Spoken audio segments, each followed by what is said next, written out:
بسم اللہ الرحمن الرحیم۔ السلام علیکم۔ اور کیسے ہیں آپ سب ریڈرز؟ آپ کے اپنے چینل ماہم کہانی میں آپ سب کو ویلکم۔ پہلے والے ناول آپ لوگوں نے پسند کیے، اب کے میں نے بالکل نیو ٹاپک سلیکٹ کیا ہے ناول کا۔ امید کرتی ہوں کہ یہ بھی آپ کو پسند آئے گا۔ پلیز کمنٹ باکس میں ضرور بتا دے گا کہ آپ کو یہ ناول کیسا لگ رہا ہے، اور اگر آپ نے ابھی تک چینل کو سبسکرائب نہیں کیا تو سبسکرائب کر دیجئے، بیل آئیکن کو بھی کلک کر دیجئے گا۔ اس سے یہ ہوگا کہ ہر نئی آنے والی ویڈیو کا آپ کو نوٹیفیکیشن ملتا رہے گا، اور ویڈیو کو پلیز لائک بھی کر دیا کیجئے، اس سے ہماری حوصلہ افزائی ہوتی ہے۔ ٹھیک ہے، اب چلتے ہیں ناول کی طرف۔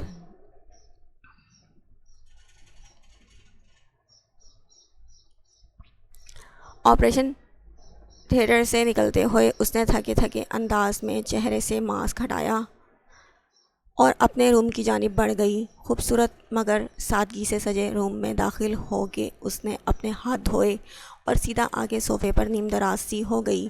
آج اس نے بیک ٹو بیک 2 آپریشنز کیے تھے جنہوں نے اسے ذہنی اور جسمانی طور پر تھکا ڈالا تھا، تبھی وہ کسل مندی سے پشت صوفے سے ٹکائے پلکیں مون چکی تھی۔ اسے اس انداز میں بیٹھے تھوڑی ہی دیر گزری تھی کہ دھپ کی زوردار آواز پہ اس کے سوئے سے اعصاب ایک دم سے بیدار ہوئے، تو اس نے اپنی خوابیدہ نگاہیں اٹھا کے کھڑکی کی جانب دیکھا تو حلق سے بے اختیار چیخ بلند ہوئی، شش ڈاکٹر! چلانے کی کوشش مت کرنا ورنہ یہ آواز یوں ہی حلق میں دم توڑ جائے گی۔ اس سے پہلے کہ اس کی آواز شور مچاتی، سیاہ ٹراؤزر شرٹ میں ملبوس اپنے چہرے کو سیاہ ماسک سے چھپائے اس شخص نے ہاتھ میں تھامی پسٹل کا رخ اس کی جانب موڑتے ہوئے بے رحم لہجے میں کہا، تو اس نے فوراً اپنے دونوں ہاتھ اپنے ہونٹوں پہ جماتے ہوئے اپنی آواز کا گلا گھونٹا، جبکہ اس کی خاموشی پر اس کے سامنے کھڑے شخص نے اپنی سرخ ہوتی نگاہیں اس پہ گاڑی، جو اسکن کلر کے سادہ مگر دیدہ زیب لانگ شرٹ اور پجامے پہ سفید اوور آل پہنے ہم رنگ دوپٹہ گلے میں لٹکائے ہوئے تھی۔ سیاہ بال اس وقت ڈھیلے ڈھالے سے جوڑے میں مقید تھے، جس سے نکلتی چند شریر لٹیں اس کے دھدیا چہرے پر لہراتی بہت بھلا سا تاثر دے رہی تھیں۔ گہری مگر سرخ نگاہیں اس کا بغور جائزہ لیتی اس کے بالوں سے ہوتی اس کے سبھی چہرے پہ پسلی، تو خوف فراز سے پھیلی آنکھوں سے جا الجھیں۔ سرخ نگاہیں جب حد سے زیادہ پھیلی سیاہ گھور آنکھوں سے ٹکرائیں تو اس کے پورے وجود میں ایک سرد سی لہر دوڑی، لیکن اس سے پہلے کہ وہ کوئی رد عمل دیتی، وہ آگے بڑھا اور دائیں جانب پڑی میز سے فرسٹ ایڈ باکس اٹھاتے ہوئے اس کی جانب بڑھا، تو اس کی آنکھیں مارے خوف و بے یقینی سے مزید پھیریں، کیونکہ اس شخص کے دائیں بازو سے نکلتا خون اس کے کمرے کے فرش کو داغدار کرتا جا رہا تھا۔ خون دے کے اس کے ہاتھوں تلے مقید ہونٹوں سے گھٹی گھٹی چیخ نکلی، تو اس شخص نے سرد نگاہوں سے اسے گھورا، بنا کوئی آواز پیدا کیے، یہ میرے بازو میں لگی گولی 10 منٹ میں نکالو، لیکن یاد رکھنا کہ آواز نکلی تو یہیں بھیجا اڑا دوں گا، خوفناک انداز میں کہتے ہوئے اس نے اسے آگے بڑھنے کا اشارہ کیا، تو اس کی ٹانگیں کپ کپا اٹھی تھیں۔ وہ بہت باہمت اور میچور لڑکی تھی جو بڑے سے بڑے آپریشنز کے دوران بھی گھبراتی نہیں تھی، لیکن اس لمحے اس شخص کے حلیے، اس کے ہاتھ میں دبی پسٹل اور بازو میں لگی گولی نے اسے فطری طور پہ کمزور کر دیا تھا، اور وہ خود میں ایک قدم بھی آگے بڑھنے کی ہمت نہ جتا پا رہی تھی۔ لیکن اس شخص کے دوبارہ بولنے پہ وہ آگے بڑھی ہی تھی کہ کمرے کا دروازہ بجنے لگا۔ دستک کی آواز سن کر اس نے ایک جھٹکے سے اسے دیکھا جو پہلے ہی اس پہ نظریں جمائے ہوئے تھا۔ اس نے پھٹی پھٹی نگاہوں سے سامنے صوفے پر بے نیازی سے بیٹھے اس شخص کو دیکھا جو سگار منہ میں دبائے سلگتی نگاہوں سے اسے دیکھ رہا تھا۔ اس شخص کی شرر بار نگاہوں سے اس کے رگ و پے میں ایک سنسنی سی دوڑ رہی تھی۔ وہ اس کی نگاہوں کے حصار میں ڈوبی ہوئی تھی جب ایک دفعہ پھر سے وہی آواز اس کے کانوں میں پڑی، کیا آپ کو یہ نکاح قبول ہے؟ مولوی صاحب کے تیسری دفعہ دہرائے جانے پہ اس سوال پہ اس نے اس شخص کو حرکت کرتے دیکھا تو بے ساختہ اس کے لب واہ ہوئے۔ اس سے پہلے کہ وہ اپنے الفاظ پورے کرتی کسی اور کے نام خود کو کرتی، وہ اپنی جگہ سے کھڑا ہوا اور ایک ہوائی فائرنگ کرتے ہوئے کارروائی کو روکنے پہ مجبور کر دیا۔ اچانک ہوتی اس فائرنگ کی وجہ سے وہاں موجود لوگوں نے دہل کے اسے دیکھا، جو بہت سکون کے ساتھ ہاتھ میں پسٹل لیے کھڑا اسٹیج پہ بیٹھے دولہا دلہن کو تک رہا تھا۔ ڈسٹربنس کے لیے معذرت خواہ ہوں بزرگوار، لائیو شو دیکھنے کا بہت مزہ آ رہا تھا، لیکن کیا کریں کہ دشمن جاں نے لب کھولنے کی گستاخی کر ڈالی ہے۔ اس کے پرسکون لہجے کی سرد کاٹ پہ اس کا چہرہ لٹھے کے مانند سفید پڑا، جبکہ نازک مگر سجا ہوا سراپا ہولے ہولے لرزنے لگا۔ کیا مطلب ہے اس بکواس کا اور کون ہو تم؟ راشد صاحب اس کی اس حرکت اور بات پہ آگ بگولا ہوتے ہوئے آگے بڑھے، جبکہ نواز صاحب سر جھکائے آنے والے لمحوں کے لیے خود کو ذہنی طور پہ تیار کرنے لگے۔ میرا تعارف آپ کے ہوش اڑا دے گا، اسی لیے میرے تعارف کی فکر چھوڑیے اور یہ ہال جلدی سے خالی کریں۔ اس کی بے نیازی قابل دید تھی، جبکہ اس کی بات سن کر راشد صاحب کو پتنگے لگ گئے۔ نواز صاحب باہر نکالیں اس احمق انسان کو اور جلدی سے نکاح کروائیے، ہمیں جلدی نکلنا ہے۔ انہوں نے نواز صاحب کو کہتے ہوئے مولوی صاحب کو نکاح پڑھانے کا اشارہ کیا، مگر اسٹیج پہ بیٹھی اس لڑکی کا دھیان اس وقت اس شخص کے ماتھے کی پھوٹتی ہوئی رگ کی جانب تھا، جو اس کے شدید اشتعال کی نشاندہی کر رہی تھی۔ اب اگر کسی نے میری بیوی کا نام کسی کے نام کے ساتھ جوڑنے کی کوشش کی تو میں یہاں ایسی تباہیاں مچاؤں گا کہ دونوں گھرانے تکتے رہ جاؤ گے۔ مولوی صاحب کے پھر سے بولنے پر وہ ضبط کھوتا بلند آواز میں دھاڑا تو مجمع میں سناٹا چھا گیا اور لوگوں کے دل و دماغ میں بہت سارے سوالوں نے ادھم مچا دیا۔ بیوی؟ سب کے ہونٹوں پہ اس وقت ایک ہی سوال تھا، جبکہ نگاہوں کا فوکس صرف وہ دونوں تھے۔ بیوی ہوتے ہوئے کسی اور شخص سے نکاح، توبہ توبہ، قیامت کی نشانیاں ہیں۔ اچانک مجمع میں چیمیں گوئیاں سی ہونے لگیں، جنہیں سن کے اس کا وجود حواس کھونے کو تھا۔ اسی لمحے وہ آگے بڑھا تو اس کے ساتھ بیٹھا اس کا ہونے والا دلہا بے ساختہ اپنی جگہ سے اٹھ گیا۔ اس لمحے وہ آگے بڑھا تو اس کے ساتھ بیٹھا اس کا ہونے والا دلہا بے ساختہ اپنی جگہ سے اٹھ گیا۔ آپ نے مجھ سے کیا گیا وعدہ توڑ کے جو جرم کیا ہے، اب میرے خیال میں اس کی بھرپائی کا وقت آن پہنچا ہے، درش لہجے میں کہتے ہوئے آس پاس کھڑے لوگوں کی پرواہ کیے بغیر اس نے اسے باہوں میں بھرا تو وہ حواس کھو بیٹھی، جسے دیکھتے ہی نواز صاحب آگے بڑھے۔ بہت معذرت، لیکن اپنے قدم وہیں روک لیجئے، کیونکہ میں نہیں چاہتا کہ اس لمحے میرے اندر کا جاگا ہوا وحشی انسان ہر لحاظ کو بھول جائے۔ سرد لہجے میں بہت کچھ باور کرواتے ہوئے وہ سارے مجمع کو حیران و پریشان چھوڑتا اسے اپنی مضبوط باہوں میں بھرے وہاں سے نکلتا چلا گیا۔ الارم کی آواز پہ اس نے کسل مندی سے کروٹ بدلتے ہوئے الارم بند کرنا چاہا، لیکن اچانک اس کے سوئے ہوئے دماغ میں جیسی گھنٹی سی بجی تو وہ ایک جھٹکے سے اٹھی اور لپک کے چھوٹا سا الارم کلاک اٹھایا تو اسے ایک جھٹکا سا لگا۔ یہ کیا طریقہ ہے؟ الارم 7 بجے کا لگاؤ تو اس کو بجنا بھی تو 7 بجے چاہیے نا۔ وہ روحان سے لہجے میں بڑبڑاتی ہوئی اپنے پلنگ سے اٹھی۔ الارم تو 7 بجے سے بج رہا ہے، لیکن تمہارے کانوں میں اس غریب کی آواز نہیں پہنچ سکی تھی۔ کمرے میں داخل ہوتی منتشا اس کی بڑبڑاہٹ سن کے بولی تو وہ ایک گھوری اس پہ ڈالتی جلدی سے اپنے کپڑے کھینچ کے واش روم کی جانب بڑھنے لگی۔ کہاں جانے کی تیاری ہے؟ اس کے ہاتھ میں تھامے کپڑے دیکھ کے وہ جلدی سے اس کے سامنے آتے ہوئے بولی تو اس نے بیزاری سے اس کروٹ اسے دیکھا۔ شادی کرنے جا رہی ہوں، تم نے جانا ہے؟ طنزیہ انداز میں کہتے اس نے اس کی جانب دیکھا تو منتشا اسے گھورنے لگی۔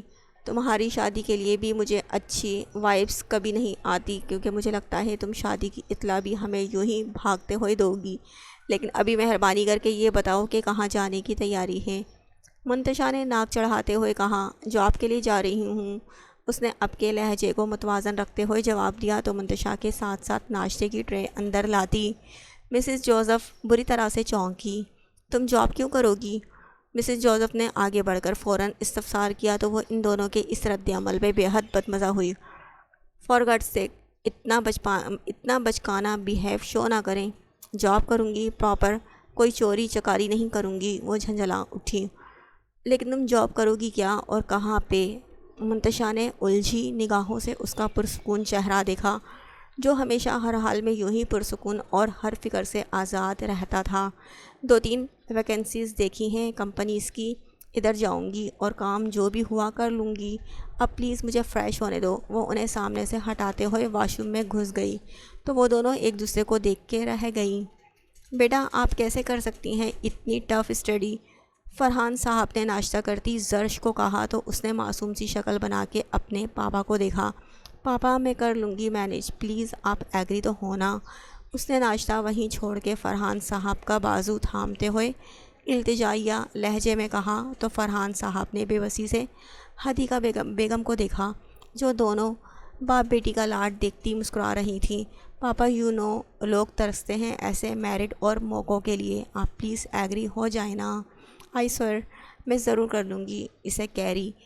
FSc پری میڈیکل میں شاندار رزلٹ آنے کے بعد اس نے جب میڈیکل پڑھنے کی اجازت طلب کی تو فرحان صاحب نے فوراً منع کر دیا کہ میڈیکل کی خشک اور ٹف اسٹڈی اس کے لیے مینیج کرنا بے حد مشکل ہو جائے گا۔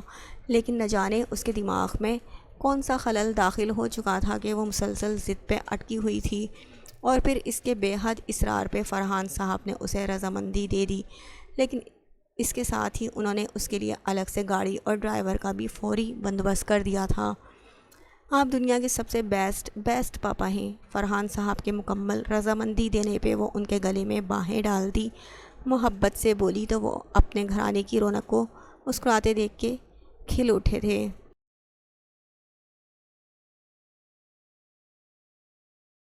روڈ کے کنارے پہ چلتی وہ گاڑیوں کے ہجوم کو دیکھتی بڑبڑا رہی تھی۔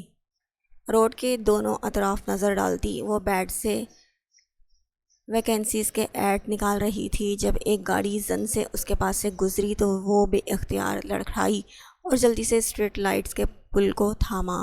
ایڈیٹ، وہ بے اختیار بلند آواز میں بولی تو آگے کی طرف بھاگتی گاڑی میں سے ایک خوبصورت دوشیزہ نے گردن نکال کے اس کی جانب دیکھا اور بیگ سے کچھ نوٹ نکال کے روڈ پہ پھینکے اور اس کی جانب اشارہ کیا تو اس کی اس حرکت کا مطلب سمجھتی وہ سنسی رہ گئی۔ خدا تمہارا غرور خاک میں ملائے۔ بے اختیار اس کی پلکیں نم ہوئیں جبکہ ہونٹوں سے بے ساختہ یہ الفاظ نکلے جو اگلے ہی لمحے قبولیت کا شرف پا چکے تھے۔ تپ تپاتی ہوئی گرمی سے بے حال وہ پیشانی سے پسینہ پہنچتی اس لمحے عالم اینڈ سنس کمپنیز کے سامنے کھڑی اپنی سفید سینڈل میں ملبوس پاؤں ہولے ہولے زمین پر مار رہی تھی۔ چل میری جان، اب یہاں ٹرائی مار۔ وہ خود کو حوصلہ دیتی آگے بڑھی تو توقع کے عین مطابق گارڈز نے فوراً اسے روکا، لیکن اس نے بہت سکون کے ساتھ ویکنسی ایڈ اس کے سامنے کیا تو وہ اس نے اسے اندر جانے کی اجازت دے دی۔ اس کی توقع کے مطابق بلڈنگ جتنی باہر سے شاندار دکھ رہی تھی اس سے کئی زیادہ وہ اندر سے شاندار تھی۔ گلاس وال سے سجی بلڈنگ دیکھنے والوں پہ بہت سحر انگیز تاثر چھوڑ رہی تھی۔ بلڈنگ کا تفصیلی جائزہ لیتی وہ آگے بڑھتی جا رہی تھی جب اسے بلڈنگ میں غیر معمولی چہل پہل محسوس ہوئی جسے وہ عادتاً نظر انداز کرتی ریسیپشن پہ پہنچی اور جاب انٹرویو کی بعد استفسار کیا، ma'am you wait in waiting room, interviews will start shortly. Ma'am آپ ویٹنگ روم میں انتظار کریں، انٹرویوز جلد ہی اسٹارٹ کیے جائیں گے۔ سامنے کھڑی لڑکی کی خوبصورتی سے متاثر ریسیپشنسٹ خوبصورت اور شائستہ انداز میں کہتے ہوئے اس نے اسے ویٹنگ روم کی جانب بڑھنے کا اشارہ کیا تو وہ انتظار کا ایک دفعہ پھر سے سوچ کے بدمزاجی ہونے لگی، لیکن چاروں نچار ویٹنگ روم کی جانب بڑھ گئی۔ مجھے نہیں لگتا کہ آج انٹرویوز ہوں گے، ویٹنگ روم میں بیٹھی ایک ماڈرن سی لڑکی اپنے ساتھی کے کان میں بڑبڑائی تو اس کے کان کھڑے ہو گئے۔ کیوں؟ اس کی ساتھی نے فوراً استفسار کیا۔ کیونکہ آج کے دن اس کمپنی کے آنر شرافگن عالم اپنی کمپنی کے تمام ورکرز کی وشز کو سنتے اور پورا کرنے کی کوشش کرتے ہیں۔ اس نے فوراً توجہ پیش کی تو اس کے ساتھی کے ساتھ ساتھ اس کے چہرے پہ بھی الجھن پھیلی۔ کیا مطلب؟ آج کا ہی دن کیوں؟ اس کے دل میں مچلتے سوال کو اس کی ساتھی نے الفاظ کا روپ دیا۔ بڑے لوگ کسی نہ کسی طریقے سے خود کو سب سے منفرد بنانے کی کوشش کرتے ہیں شرافگن عالم۔ سال کے 8 مہینے تو ملک سے باہر رہتے ہیں، لیکن اس لیے ان کے ورکرز سے ان کا سامنا کم ہی ہوتا ہے، لیکن آج کے دن سنا ہے وہ تمام ورکرز بلکہ اس دن کمپنی میں موجود تمام لوگوں کی وشز کو سنتے بھی ہیں اور استطاعت اور طاقت کے مطابق پورا کرنے کی کوشش کرتے ہیں۔ وہ لڑکی شاید اس کمپنی کی مکمل معلومات لے کے آئی تھی، تبھی مکمل تفصیل سے گویا ہوئی تو انتظار سے کوفت زدہ ظالمیر بھی اب کے دلچسپی سے کمپنی میں بھاگتے دوڑتے مگر پرجوش ورکرز کو دیکھنے لگی۔ اس مجمع کو دیکھتے ہوئے اس کے اندر اس شخص کو دیکھنے کی ہڑک جاگ اٹھی جو اتنا بڑا دعویٰ کر کے اتنے مجمع کے سامنے کھڑا ہونے کی جرات کرتا تھا، لیکن جب انتظار طوالت پکڑنے لگا تو وہ اپنی خواہش پہ لعنت بھیجتی بیزاری کا شکار ہونے لگی، اور وہ ادھر ادھر دیکھتی دھیان بھٹکانے کی صحیح کر رہی تھی۔ سفید سینڈل میں مقید دایاں پاؤں زور زور سے جھلاتے ہوئے وہ گود میں رکھی فائل پہ مسلسل انگلیاں بجا رہی تھی، جبکہ چمکتی نگاہیں سامنے کھڑے مجمع پہ مرکوز تھیں۔ عجیب انسان ہے یہاں کے، اگر یہ ویج ڈے والا ڈرامہ آج ہی رکھنا تھا، اور انٹرویوز کس خوشی میں لے رہے ہیں آج۔ چوئنگم منہ میں ڈالتے ہوئے اس نے بیزاری سے سر جھٹکا۔ اسی لمحے مجمع میں چیخو پکار مچ گئی جو اس بات کی گواہ تھی شرافگن عالم بلڈنگ میں داخل ہو چکا ہے۔ لیکن انتظار سے کوفت زدہ وہ چیخو پکار سے بے نیاز فریش ہونے کے لیے واش روم کی جانب بڑھنے لگی کہ ظاہر ہے اس کی ایسی کوئی وش نہ تھی جو وہ اس شخص سے پوری کرواتی، لیکن وزٹنگ روم سے دائیں جانب مڑتے ہوئے اس کی نگاہ گلاس ڈور کے پار گئی تو اس کے قدم وہیں ٹھٹک گئے۔ بلو کلر کے شاندار سے 3 پیس سوٹ میں ملبوس، اپنی چھا جانے والی پرسنالٹی اور یونانی دیوتاؤں کے حسن سے مالا مال، اپنے ارد گرد جمے ہجوم سے بے نیاز، اپنی ہلکی بھوری آنکھیں اپنے ساتھ چلتی بلو میکسی میں ملبوس لڑکی پہ مرکوز کیے وہ مسکراتے ہوئے آگے بڑھ رہا تھا، جبکہ اس شخص کی سحر انگیز پرسنالٹی سے نظر چراتے ہوئے جیسے ہی اس نے اس کے ساتھ چلتی لڑکی کو دیکھا تو اس کی آنکھیں نہ جانے کیا سوچ کے مسکرا اٹھیں، اور وہ واش روم جانے کا ارادہ کینسل کرتی اس بھیڑ میں جا گھسی جس کے سامنے کچھ دیر بعد وہ شخص وہاں موجود ہر شخص کی اپنی استطاعت کے مطابق وش پوری کرنے والا تھا۔ Excuse me, I have a وش۔ جب کافی دیر تک اس کی باری نہ آئی تو وہ زور سے بولی تو شرافگن کے ساتھ کھڑا اس کا پرسنل اسسٹنٹ اس کی سمت متوجہ ہوا۔ جی میم، کیا چاہیے آپ کو؟ وہ پروفیشنل انداز میں مسکراتے ہوئے بولا تو ظالمیر نے چمکتی نگاہیں اس کے پہلو میں کھڑی لڑکی پہ گاڑتے ہوئے اونچی آواز میں بولی، مجھے شرافگن عالم چاہیے۔ اس کی بلند آواز کی گونج پہ پورے مجمع میں سناٹا چھا گیا، جبکہ اس کی آواز پہ قیوم صاحب کی جانب متوجہ شرافگن نے گردن گھماتے ہوئے سرد نگاہوں سے آواز میں تعاقب میں دیکھا تو ماتھے پہ بے اختیار بل نمایاں ہونے لگے۔ مسٹرڈ رنگ کے ٹاپ اور سفید کلر کی جینس کے ساتھ اپنے سیاہ بالوں کو مسٹرڈ رومال میں سمیٹے بلو فائل سینے سے لگائے بہت سکون سے کھڑی انہیں ہی تک رہی تھی۔ ایکسکیوز می میم، اس کے چہرے پہ چھائے تاثرات سے گھبراتے ہوئے اس کے پی اے نے خشمگین نگاہوں سے اسے گھورا، لیکن وہ اثر لیے بغیر سکون سے دوبارہ ہوئی، sorry, I want to marry with Sherafgan Alam. Sorry, لیکن مجھے شرافگن عالم سے شادی کرنی ہے۔ اس کے دوبارہ کہنے پہ دبی دبی سرگوشیاں اور کسی قدر خوف پھیل گیا کہ سبھی شرافگن کی دہشت اور غصے سے واقف تھے۔ وہ سکون سے کھڑی اس لڑکی کے چہرے کے بگڑے تاثرات کا جائزہ لے رہی تھی۔ جب وہ مضبوط قدم اٹھاتا اس ہجوم کو چیرتے ہوئے اس کی جانب بڑھا تو ظالمیر کا ارتکاز اور سکون ٹوٹنے لگا، لیکن وہ اپنی اندرونی حالت کے برعکس مسکراتی ہوئی اپنی جگہ پر ڈٹی رہی، یہاں تک کہ قدم قدم چلتا ہوا شرافگن اس کے بے حد نزدیک آن پہنچا، اتنا نزدیک کہ اسے لگ رہا تھا کہ وہ اس کی بڑھتی ہوئی دھڑکنوں کی آواز محسوس کر رہا ہوگا۔ شرافگن کو شرافگن سے مانگنے کی جرات کی ہے، انعام تو بنتا ہے تمہارا ظالم میر۔ اس کی سیاہ آنکھوں میں اپنی بھوری آنکھیں ڈالتے ہوئے وہ گھمبیر لہجے میں بولتا ہوا اس کے سبھی چہرے پہ جھکا تو سارے ہجوم پہ گویا سناٹا چھا گیا تھا، جبکہ دوسری جانب ظالم میر اپنے چہرے پہ محسوس ہوتے اس کے دہکتے لمس کی شدت محسوس کرتی ایک جھٹکے سے پیچھے ہٹی۔ فراز بابا جلدی جلدی گاڑی ڈرائیو کریں نا، مجھے یونیورسٹی جلدی پہنچنا ہے۔ دودیا کلائی پر بندی نفیس سی گھڑی پہ ایک نظر ڈالتی وہ گاڑی ڈرائیو کرتے فراز بابا سے بولی، جو اس کے کہے پر ہولے سے سر ہلاتے گاڑی کی سپیڈ ہلکے سے بڑھا گئے۔ گاڑی کی سپیڈ بڑھنے پہ مطمئن ہوتی وہ ہولے سے خمدار پلکیں مونتی گاڑی کی سیٹ پہ سر ٹکا گئی، لیکن اگلے ہی لمحے گاڑی ایک جھٹکے سے رکی تو اس اچانک افتاد پہ اس نے بے اختیار بے ساختہ اگلی سیٹ کی پشت کو تھام کے خود کو سنبھالا۔ کیا ہوا بابا؟ وہ فوراً متفکر لہجے میں گویا ہوئی، لیکن فراز بابا کا دھیان اس کی بات کی بجائے سامنے تھا، جہاں ایک نقاب پوش ان کی گاڑی سے ہلکا سا ٹکرا کے گرنے کے بعد سیدھا کھڑا ہو رہا تھا۔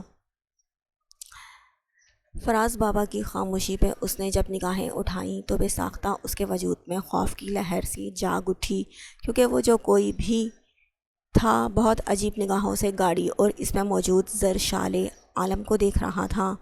اس کی نگاہوں کی لپک سے گھبراتے ہوئے اس نے فوراً اپنی پلکیں جھپکیں اور بلا ارادہ وہ سیٹ کے پیچھے ہوتی خود کو اس کی نگاہوں سے محفوظ رکھنے کی سعی کرنے لگی، لیکن اسی لمحے فراز بابا نے گاڑی آگے بڑھا دی تو وہ شکر کا سانس لیتی بے ساختہ پیچھے دیکھنے لگی، جہاں اب گزرتی گاڑیوں کے ہجوم میں وہ نقاب پوش غائب ہو چکا تھا۔ دروازے پہ جب دوسری دفعہ دستک ہوئی تو وہ اپنی جگہ پر اچھل سی پڑی اور بے ساختہ مدد طلب نگاہوں سے اس کی جانب دیکھا، جو بہت گہری نگاہوں سے اس کے چہرے کے بدلتے رنگوں کا جائزہ لے رہا تھا۔ بب باہر کوئی ہے؟ اس کی خوفزدہ آواز گونجی، لیکن کیونکہ اسے ایک بار پھر سے لگ رہا تھا کہ وہ زندگی کے اسی مقام پہ آ کھڑی تھی جہاں بدنامی اس کا مقدر تھی، تبھی وہ بہت بری طرح سے پینک ہو چکی تھی۔ مجھ تک آنے میں جتنی دیر لگاؤ گی، دروازے کے باہر موجود افراد کی لسٹ طویل ہوتی جائے گی۔ اس کی سرد آواز گونجی تو مارے بے بسی کے اس کی آنکھوں میں آنسو تیرنے لگے، جو سامنے بیٹھے شخص کے تاثرات میں نامعلوم سا تغیر برپا کر گئے۔ تبھی وہ اپنی جگہ سے اٹھا اور اس کے روم سے ملاحقہ واش روم کی جانب بڑھ گیا۔ جو بھی ہے باہر، اسے جلدی سے فارغ کرو، اسے بے لچک انداز میں حکم دیتے وہ غائب ہوا تو وہ بے یقینی سے واش روم کے ادھ کھلے دروازے کو دیکھتی دستک کی زوردار آواز پہ جلدی سے ہوش میں آئی اور اپنے چہرے پہ ہاتھ پھیرتی خود کو نارمل کرنے کی سعی کرنے لگی۔ کانپتی ٹانگوں اور دھڑکتے دل کے ساتھ آگے بڑھ کے اس نے دروازہ کھولا تو سامنے کھڑے شخص کو دیکھ کے اس نے پرسکون سانس خارج کیا۔ ڈاکٹر صاحبہ، چائے کا آرڈر دے کے کدھر سو گیا تھا؟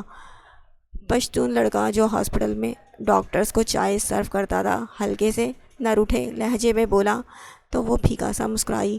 میں واش روم میں تھی اسی لیے لیٹ ہو گئی، اپنے مخصوص انداز میں کہتے ہوئے اس نے اس کے ہاتھ سے چائے کی پیالی لی اور جلدی سے دروازہ بند کرتے ہوئے اسی کے ساتھ ٹیک لگا کے کھڑی ہو گئی۔ اگر جو ہاسپٹل میں یا گھر میں کسی کو پتہ چلا کہ میں ایک شخص کے ساتھ یوں ایک کمرے میں مقید ہوں تو یہ سب سوچتے ہوئے اس کے رونگٹے کھڑے ہو گئے اور اس نے ایک جھٹکے سے آنکھیں کھولی تو اس کی ریڑھ کی ہڈی تک سنسنا اٹھی کہ وہ عجیب سا شخص واش روم سے نکل کر صوفے پر براجمان اسی پہ نگاہیں گاڑے کھڑا تھا۔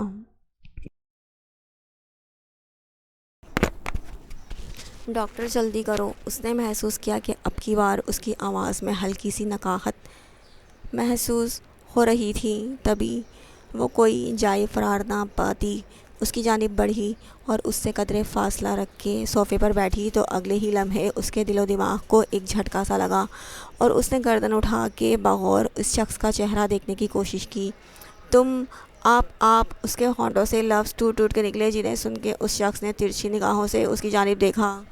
ڈاکٹر، بدنام زمانہ شخص ہوں، اتنی دیر میرے ساتھ کمرے میں بن رہی تو بدنام ہو جائیں گی، اسی لیے مجھے گھورنے کے بجائے اگر آپ اپنے کام پہ توجہ دیں گی تو آسانی ہوگی۔ اس کے استزائیہ لہجے پہ اسے یوں محسوس ہوا کہ کسی نے ابلتا ہوا پانی اس پہ انڈیل دیا ہو۔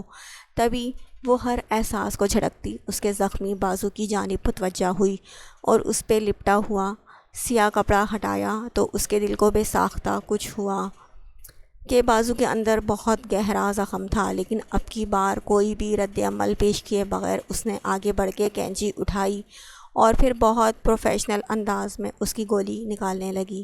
دل کے ادھڑے ہوئے زخموں کو بھی سی لیتی ہیں۔ اسٹیچز لگاتے ہوئے اس کے ہاتھ اس کی بات پہ مدھم پڑے، لیکن اگلے ہی لمحے وہ مکمل طور پر اگنورینس ظاہر کرواتی اپنا کام مکمل کرنے لگی۔ اب آپ جا سکتے ہیں۔ ڈریسنگ مکمل کرنے کے بعد وہ اپنے مخصوص انداز میں بولی تو وہ اپنی جگہ سے اٹھا۔ کسی کے احساس میں الجھتے ہوئے کسی مشہور زمانہ غنڈے کو ایسے انداز میں مخاطب کرنے کی آئندہ غلطی نہ کرنا ڈاکٹر۔ ایسے جال میں الجھ کے مرو گی جس سے چھٹکارا ناممکن ہوگا۔ اس کی جانب قدرے جھکتے ہوئے اس نے گھمبیر لہجے میں کہا اور ایک چھلاوے کے مانند وہاں سے غائب ہو گیا، جبکہ اس کی پرتپش سانسوں اور ناقابل فہم باتوں کے حصار میں ڈوبی وہ اپنی جگہ ساکت کھڑی تھی۔ شرافگن عالم کی ایسی بے باک حرکت پہ بھرے مجمع میں خوفناک سا تاثر پھیل گیا۔ سب بہت بے یقینی اور حیرت کے ساتھ ان دونوں کو تک رہے تھے، جو ایک دوسرے کے آمنے سامنے کھڑے ایک دوسرے کی آنکھوں میں آنکھیں ڈالے بہت سے لوگوں کو حسد و تنفر میں مبتلا کر گئے تھے۔ ان لوگوں میں سے ایک شرافگن عالم کے نزدیک کھڑی بلو میکسی میں ملبوس انیا شیرازی تھی، جو شعلے اگلتی نگاہوں سے ان دونوں کو تک رہی تھی، جو شاید ارد گرد موجود مجمع سے بیگانہ ہو چکے تھے۔ برسوں سے اس دن میں اپنے سے وابستہ لوگوں کی خواہشات کو پورا کرنے کی کوشش کرتا ہوں، لیکن اتنے سالوں میں ایک بار بھی یہ نہیں سوچا کہ کوئی مجھے یوں دھڑلے سے مجھ سے ہی مانگ سکتا ہے، لیکن یہ کام تم نے کیا ہے۔ دھیرے دھیرے بولتے ہوئے اس نے اپنی چمکتی نگاہیں اس کی سیاہ آنکھوں میں گاڑیں تو نہ جانے کیوں اس پل ظالم میر کو لگا کہ وہ ایک شیر کے پنجرے میں قید ہونے والی ہے، اور اس بات کا احساس ہوتے ہی اس نے اس سے فاصلہ بڑھانے کی سعی کی، لیکن سامنے کھڑے شخص نے کمال جرات کا مظاہرہ کرتے ہوئے اس کا بازو تھاما تو انیا شیرازی کو غش آنے لگا کہ شرافگن عالم اس شے کو کبھی نہیں چھوتا تھا، اس شے کو کبھی نہیں چھوتا تھا جو اس کی ملکیت نہ ہو، اور جسے وہ چھو لے اسے وہ اپنی ملکیت بنانے کے لیے ہر حد پار کر جایا کرتا تھا۔ اس سے منگنی جیسا رشتہ جوڑنے کے باوجود شرافگن عالم نے آگے بڑھ کر اس کا ہاتھ نہیں تھاما، جبکہ اس قطعی انجان لڑکی جو کسی بھی طرح اس کے اسٹینڈرڈ سے میچ نہیں کرتی، اس کا بازو اتنے ہجوم میں تھامنا جس بات کی جانب اشارہ کر رہا تھا وہ اس بات کو سوچنا بھی نہیں چاہتی تھی۔ Afgan leave her please and come with me. وہ اپنے حواسوں میں قابو پاتی آگے بڑھی اور نامحسوس انداز میں اس کے ہاتھ سے چھڑوانے کی سعی کرتی بہت ناز بھرے انداز میں بولی تو اس نے سرد نگاہوں سے اس کے ہاتھ کی جانب دیکھا جو وہ ان دونوں کے ہاتھوں پہ دھرے ہوئے تھی، تو انیا نے گڑبڑاتے ہوئے ہاتھ فوراً کھینچا۔ ہاشم نکاح کا انتظام کرو۔ اس کا ہاتھ یوں ہی جکڑے اس نے اپنے پیے کو آواز لگائی تو زالے کو لگا کہ اسے جیسے کسی گہری کھائی میں دھکا دے دیا گیا ہو۔ اس نے لرز کے اس شخص کی جانب دیکھا اور ایک خفیف نگاہ بے یقین و ششدر کھڑے ہجوم پر ڈالی تو اسے احساس ہوا کہ وہ ایک چھوٹے سے بدلے کو پورا کرنے کے چکر میں اپنے پیروں پہ خود کلہاڑی مار چکی تھی۔ احساس ہوتے ہی اس نے اپنا ہاتھ اس کے ہاتھ سے کھینچنے کی سعی کی، لیکن وہ اسے چھوڑنے کے بجائے اسی ہاتھ سے تھام کے اپنے آفس کی جانب بڑھا تو اس کے اعلان اور اس کی حرکت پہ حد تک و سبکی کے احساس سے چور انیا شیرازی کا چہرہ مارے ضبط سے سرخ پڑنے لگا اور آنکھیں غصے کی شدت سے دہکنے لگیں۔